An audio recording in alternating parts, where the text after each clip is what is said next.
Hello, good afternoon and welcome to the Midday News. The news is live on Joy 99.7 FM here in Accra. In Kumasi, we're on Love 99.5 FM affiliates across Ghana's 16 regions. We're on Flow FM in Aflao. We're on Ganga FM in Jirapa, Radio Wa in Wa, Jatai FM in Karaga. We're live on X Spaces. We're on Facebook. We're on myjoyonline.com. The Midday News is sponsored by Petrol Soul. Your clean fuel in full quantity. Petrol Soul is always a delightful experience. Also brought to you by Duroplus Ghana Limited, producers of quality PVC and HDPE pipes and water tank. We are the only water storage tank with a level indicator. Where Duroplus goes, water always flows. This afternoon, industry and traders insist cost of doing business in Ghana is still high despite tax revisions, as they express concern over potential closures as they fault government for not addressing core sector challenges in the 2024 budget. Where businesses are collapsing, where businesses have so been overtaxed, it is not fair. Now we don't have any reliefs, and the natural thing is to pass on the cost to the consuming public. But how are we even going to do that? But for households, the state of the Ghanaian economy will make it difficult for you to save money. That's the assessment of a professor of finance. Look at how high food inflation is. The minister is telling us that we have turned the corner. Maybe their corner, right? Food alone takes almost 44% of the household expenditure. It tells you how much it takes away from the household saving space. Also, Minority describes as woefully inadequate 220 million CD allocation for floods caused by the Akunsombo Dam spillage. The hospitals, resettle teachers and key workers who have been displaced, repair roads. What is this supposed to do? So that money is woefully inadequate for. We'll also get to hear from Medina MP and human rights lawyer Francis Xavier Susu decrying the exclusion of imported sanitary pads from tax cuts as he advocates for an inclusive approach. We need to move it forward to make sure that any form of tax at all on imported sanitary pads are also abolished, and most importantly to reclassify those products as zero-rated social goods. In the meantime,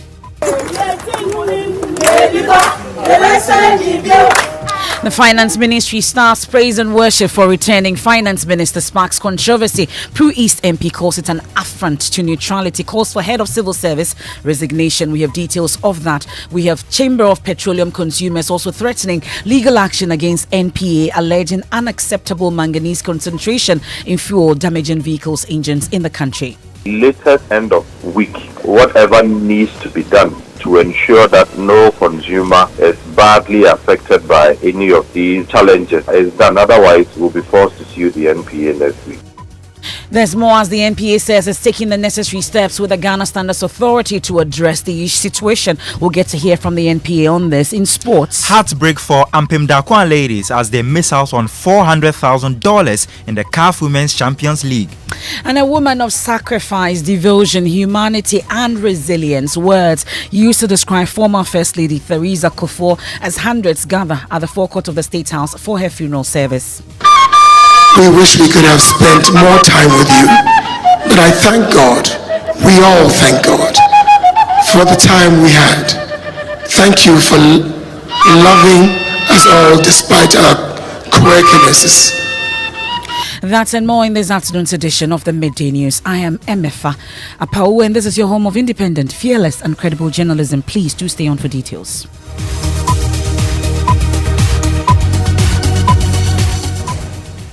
Many thanks for your company. We start off with 2024 budget and the reactions that keep pouring in. Government presented that 2024 budget by the Finance Minister Ken Ofori-Atta yesterday, and some tax reliefs were announced. This as a result of what the minister describes as efforts to give significant relief to the private sector until expenditure pressures. The items listed by Mr. Ofori-Atta range from locally manufactured sanitary parts to electric vehicles. Listen to the Finance Minister Ken Ofori-Atta. Mr. Speaker, tax reliefs. Our approach to tax policy since 2017 was to give significant relief to the private sector until expenditure pressures from 2020 required a more aggressive approach. It is important to note that in the short term, fiscal sustainability requires that we improve our tax ratios significantly Otherwise, our long-term competitiveness will be eroded. As we all know, our country's 13% tax to GDP ratio is far below our peers. Our target is 18 to 20%. Well, this should be welcome news about the Association of Ghana Industries. The measure fell short of their expectations. Chuma Kwabwa is the chief executive. Well, the question of being happy or not being happy, I think that comment you can make later. You need to study the whole pattern, because when you pick this and you make a very definite conclusion and pronouncement, you may get it wrong, because there could be aspects that could be interesting. What I can say is that all the advocacy put is not accepted. Those are the ones. As far as those steps are concerned, it is fine. What I also see is that in terms of growth, we are not expecting from the budget. It clearly indicates that growth is not going to be that high. And the growth is contributed by 3%. Manufacturing, or industry, service, agriculture. So, some time ago, we were doing about 7-8% per annum. And if there's a projection that in the next 4 years or so, between 2023 and 2027, growth is expected to about 2.8 on the. Well, the Ghana Union of Traders Association, GUTA, fears more of its members will be forced out of business. Here's the president of the association, Dr. Joseph Obeng. If you look at the general cost of doing business in this country and what we were seeking, then of course, I would say that the status quo remains. The cost of clearance at the ports and all that, everything still remains. The high rate of taxes that we are made to pay, the number of taxes that have been imposed on us, all of these are not addressed. Though just a fraction or segment that have been gotten the relief, and most companies are going to fall.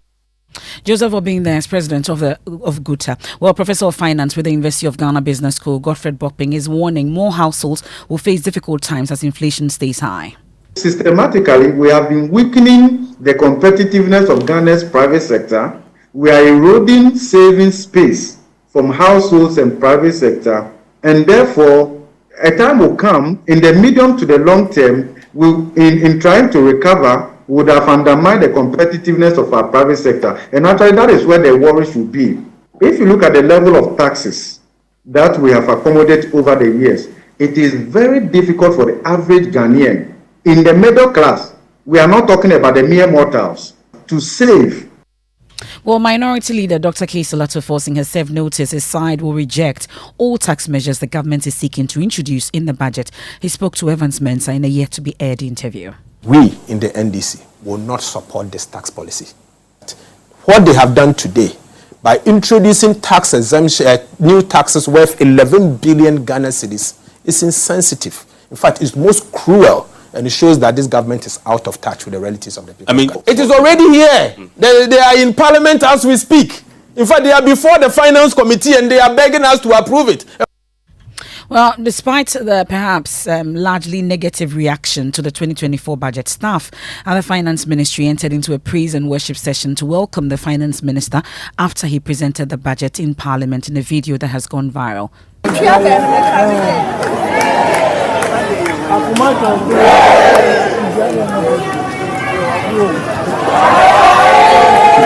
Well, if you haven't seen that video, and that's all over social media now, some staff of the Finance Ministry, numbering about 50 to 100, they lined up in front of the ministry to welcome the Finance Minister, Ken Ofori-Atta, clapping and singing in the background, like you can hear after he presented the budget and went back to the office. Well, this action has infuriated the Member of Parliament for Pru East, Dr. Kwame Dadzie, who is also the ranking member of the Employment Committee of Parliament. He has some concerns, and also for the head of Civil Service as well. Thank you so much for joining us. Really, what is the concern here? Just staff praising their boss. Yeah, the concern is when you have civil servants adopting partisan positions contrary to their oath of office, then the civil service is becoming partisan. One of the critical elements of the services is political neutrality.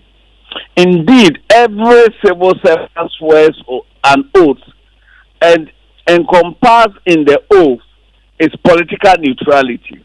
So when you have civil servants being reduced to cheerleaders, it is most unfortunate. And I call on the head of civil service to stamp out this behavior.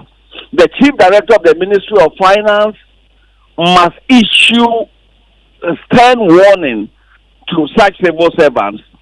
Indeed, when civil servants position themselves this way, they make it extremely impossible for any incoming government to work with them. And it is for this reason that since the colonial times, a cardinal principle has been the neutrality of the civil service. This is most unfortunate, and I call on the head of civil service to take stern action. We must not countenance this. This partisanship displayed by paid civil servants goes against the grain. But so what exactly are you expecting the head of civil service to do? Because we've just seen in that video, the chief director himself is the one leading this particular praise and worship. What exactly do you want the head of civil service to do? The head of civil service is the chief disciplinarian of the civil service. And so I expect the head of civil service to call all such officers to order and issue them with the appropriate warning letters.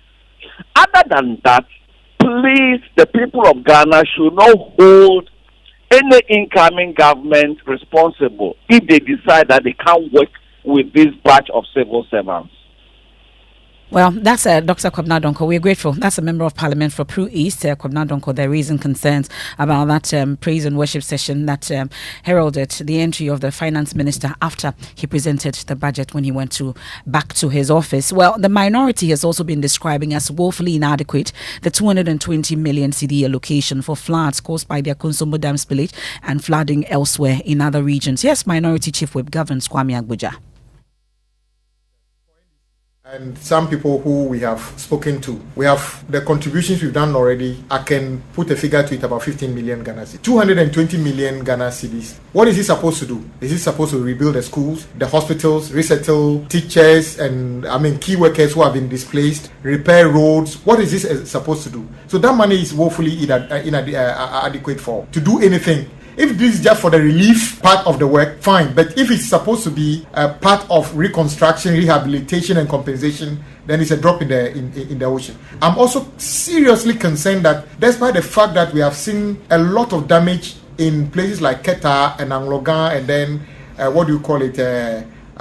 Ketu South, Flower and Co. The abridged version of the budget we've seen, which he read, didn't say anything about it. The sea defense from Adan all the way to Aflao, which is a very big concern, because whilst the problems he created were not created by him solely, it was created with the blessing of the Dr. Baumia, who is the chairman of the economic management team. Dr. Baumia curiously decided not to follow him to Parliament today.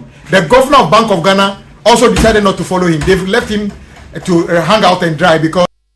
Let me bring in our parliamentary affairs correspondent, Kweku Asante. Well, Kweku, the Minority Chief Whip also raises concerns about the huge indebtedness to contractors, which did not make a showing in the budget. Yes, in fact, the road minister has been coming to Parliament over the last few weeks, and whenever he asks why road projects are not continuing in parts of the country, he makes the point that it's because of government's indebtedness to contractors. Kwame Dadzie expected that there will be some answers in the budget. Well, but in spite of all this, though, he had some praise for government? Definitely, government introduced a zero VAT rate for locally manufactured sanitary parts. And he says that is a plus for what is largely an empty budget for the Ghanaian people. But really, though, we're expecting that the debate on the budget will start today. What are we hearing about it? Well, now the confirmation is that the budget debate will commence on Monday after the post-budget workshop is held in Parliament.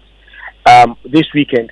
Today, MPs have been largely focused on the funeral of the former First Lady. Most of them have gone there. Sitting hasn't started yet. In any moment from now, we expect that they will return from the funeral and they will kickstart events on the floor, questioning the name of MPs and ministers. That will be the business for today and tomorrow. The debate will commence next week. Okay, thank you very much. That's Parliamentary Affairs correspondent there, Kweku Asante. Well, the issue about sanitary parts and the tax cuts for locally manufactured sanitary parts did not sit well with Francis Xavier Susu, the Medina MP, who is also a human rights lawyer. He says government's move falls short of addressing the concerns raised in the private members' bill he presented to Parliament.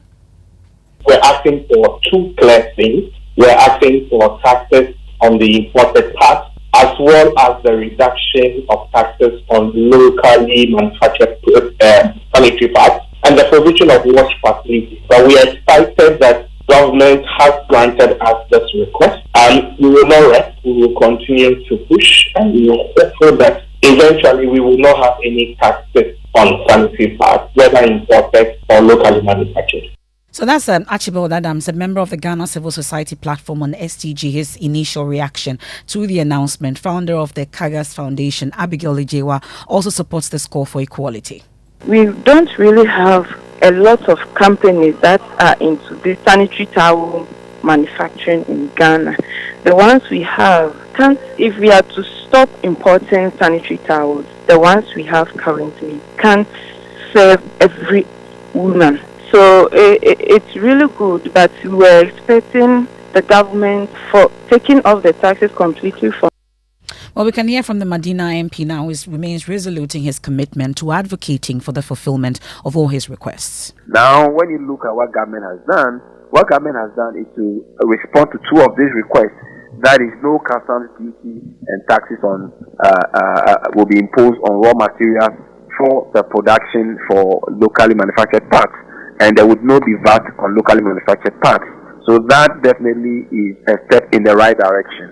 But we need to move it forward to make sure that any form of tax at all on exported or on imported sanitary parts are also abolished. And most importantly, to reclassify those products as zero-rated social goods so that in the future, there will be no need for us to tax those products. We currently are still at the drafting department. What it means is that this major set by government is going to affect the final draft that will be coming out. Because let me hand over the microphone now to some women on the streets of Accra who are adding their voices to the discourse, urging the government to ensure that the tax cuts translates to reduced prices in the market. They have to reduce the tax from all the parts that they are using. Because the locally ones, they are not common. That will bring impact. I'm coming from Upper West. Sometimes it's very difficult for us to get the money to buy some of the goods or some of the parts. But so far as they say that they will make the local one for us, they have reduced the price. It will help us to purchase it more. Depending on where I am now, looking at the environment, what people use, that is what I'm talking to this man. Some even don't get the money to buy it. Well, let me take you to the Ashanti region now, where the Asantehene Otumfo Seitu II has asked chiefs to prevail on the government, including members of parliament, to account for stalled projects in the region. Among these are the phase 2 of both the Ketia Market, the Kumasi International Airport and road projects, as well as the Konfuanochi Maternity and Children's Block. Earlier this year, it was reported contractors had abandoned the project sites over unpaid arrears owed them by the government. Addressing the Ashanti Regional House of Chiefs, the Asantehene said chiefs should not sit aloof but demand answers.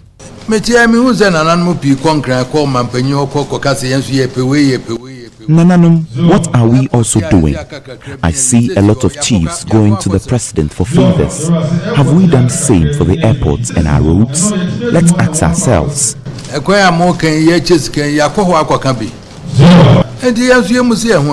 Contractor a man of contract or buy and yet never chose the amount of contract now. For any abrenos on yet, and Nisika Yamfama no what was an amanacacho. And T. Monana no, yet natural knows one yet. Yansu ya said the NSA.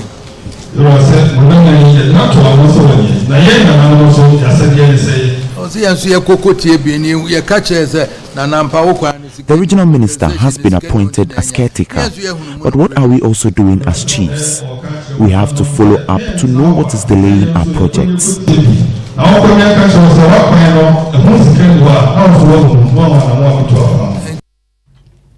That's the Asantehene Otumfo to the second, taking us on a quick break here on the Midday News live on Joy 99.7 FM here in Accra and Kumasi on Love 99.5 FM. Proudly brought to you by Petrol Sol, your clean fuel in full quantity. Petrol Sol is always a delightful experience. Also brought to you by Duraplus Ghana Limited, producers of quality PVC and HDPE pipes and water tank. Where Duraplus goes, water definitely flows. We'll return from the break with sports. We'll also get to hear from the Chamber of Petroleum Consumers threatening legal action against the NPA, alleging unacceptable manganese concentration and fuel damaging vehicles' engines in the country. But the NPA says it's taking the necessary steps with the Ghana Standards Authority to address the situation. And a woman of sacrifice, devotion, humanity, and resilience, words used to describe former First Lady Theresa Kufuor, as hundreds gather at the forecourt of the State House for her funeral service. We wish we could have spent more time with you, but I thank God, we all thank God, for the time we had. Thank you for loving us all despite our quirkinesses.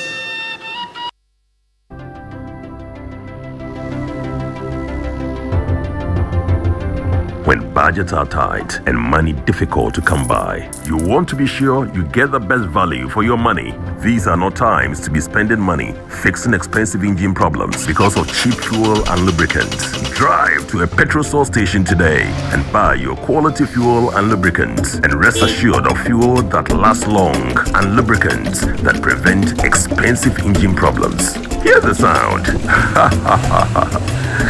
Petrosol, clean fuel in full quantity.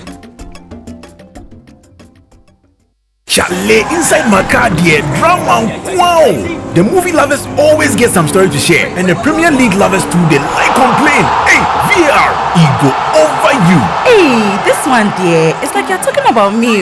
The DSTV movie channels always they over me. This festive season, it go over you even more on DSTV. Sports are sports, movies and swap movies, kids channels are kids channels. And if you happen to be out this festive period, the DSTV stream go meet you there. Dial *759# to reconnect or stay connected and unbox the entertainment this festive season. DSTV, it's your moment.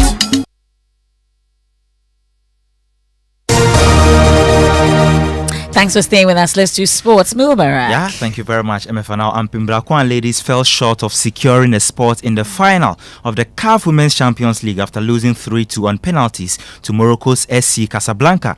A spot in the final would have guaranteed the team $250,000, and winning the tournament would have meant taking home $400,000. However, the Ghana champions will now have to settle for $200,000 after reaching the semi-finals. Now, sports journalist Abigail Senasusu is currently with the team in Ivory Coast and describes how demoralized the players were after the defeat. Sitting back, watching the girls cry their eyes out after that penalty shootout, it's understandable that all the work that they put in, clearly they didn't deserve to be going to be playing in the third and fourth place, but that is the game of football. Little errors in the costas. But for that own goal conceded, it really brought the spirits down when they had already taken the lead. I think they quite tried as they did. Well, that's Abigail Senasusu. That's your spot. And Pimdakwa ladies, we are super proud of you. Now, this afternoon, if you're a car owner, then you should be worried about where you buy your fuel. This is because the Chamber of Petroleum Consumers, COPEC, is alleging the presence of higher concentration of manganese in the fuel currently sold in the markets, causing damages to engines of cars in the country. It indicates that there's a surge in such complaints, and if not checked by the NPA to ensure the oil marketing companies comply with the acceptable standards, the situation could escalate. We can hear from Dan Kanamwa, Executive Secretary of COPEC. We have had to go down to do some checks to realize that there clearly was some amount of manganese in some of the products across board with the oil marketing companies. That has been quite sensitive to some of the vehicles. Some of the vehicles, particularly the Honda vehicles, have been the ones complaining the most. But the NPA, the National Petroleum Authority, says it's aware of the situation and taking the right measures with the Ghana Standards Authority to correct the anomaly. Abbas Ibrahim Tusanti is head of economic regulation at the NPA. Our checks indicate that this issue is mainly caused by manganese, the level of manganese in the fuel. If you look at the the standard for fuel, the petrol standard, GS 140 2020, the 2020 version. The level of manganese in the fuel is maximum 80 milligrams per liter. Now, most of the complaints we have had are coming from most of the cars that, if you look at their manuals, what we have observed is that most of these cars, particularly these turbo engine cars, gasoline cars, their manufacturers advise that they use fuel that does not contain any manganese at all if possible. So if you look at the fuels that are imported into the country, they have met this kind of standard with manganese of maximum 18 milligrams per liter. That's where most of the imports that were coming into the country had manganese levels way lower than this 18. That's Abbas Ibrahim Tusanti, Head of Economic Regulation at the NPA. That's why we tell you to go for Petrosol, your clean fuel, always in full quantity. An increase in the hostel fees at the University of Ghana has thrown many students into terrible hardship. Many have had to ditch their hostels and in worse situations left school altogether because they simply cannot afford it. Students say the economic hardship is gradually making education at the tertiary level a difficult task. Ethan Lai was on campus and has been learning the stories of some students. Here's his report read to you.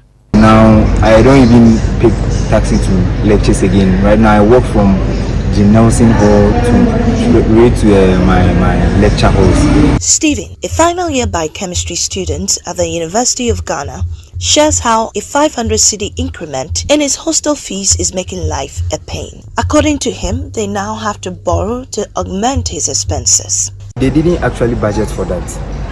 So they used the last semester's hostel fees. And so when the new prices came, it came to them as a surprise, and so they had to look at that where things they are not supposed to do. Maybe they went to borrow because they didn't budget for it. Now, environmental scientists are calling on company owners and woodworkers themselves to understand the risks they face and put in place measures to protect them. They say protective equipment and workplace safety and training are crucial to make a growing problem of acute and chronic lung diseases in woodworkers. Mona Lisa Frimpong has our Clean Air series today. 53-year-old George Boatin has been a carpenter for more than 25 years. He says his hands are the most important part of his body. They are his tool to get the job done every day, and he is extremely careful to protect them. But hands aren't the only part of his body at risk as a carpenter. Exposure to dust and chemicals in the course of everyday work can damage an even more critical part of a carpenter's body, the respiratory organs. That's according to the head of the respiratory unit at the Komfo-Anokye Teaching Hospital, Dr. Divine Amenuke. The fine sawdust have got different sizes in terms of the type of food that is used, whether it's hard or soft. With those ones, the relatively bigger ones tend to settle more in the mouth and nose area to the throat. Then we have other ones that go a bit deeper down into the upper part of the chest. Mona Lisa Frimpone's Clean Air series for today.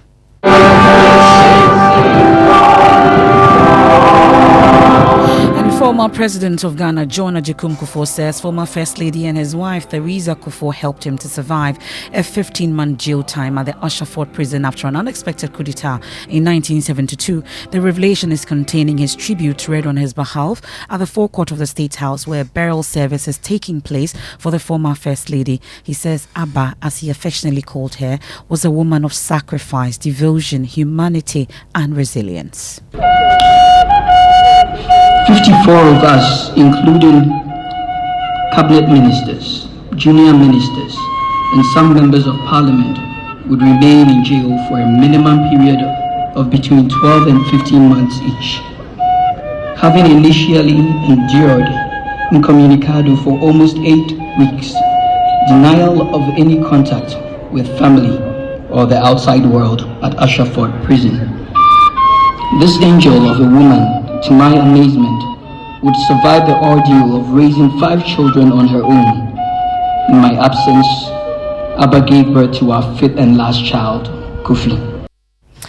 In a tribute from the children read by her first son, Chief Kufuor, he said they nicknamed their strict but compassionate mother, Chief Justice, the Law and Severe.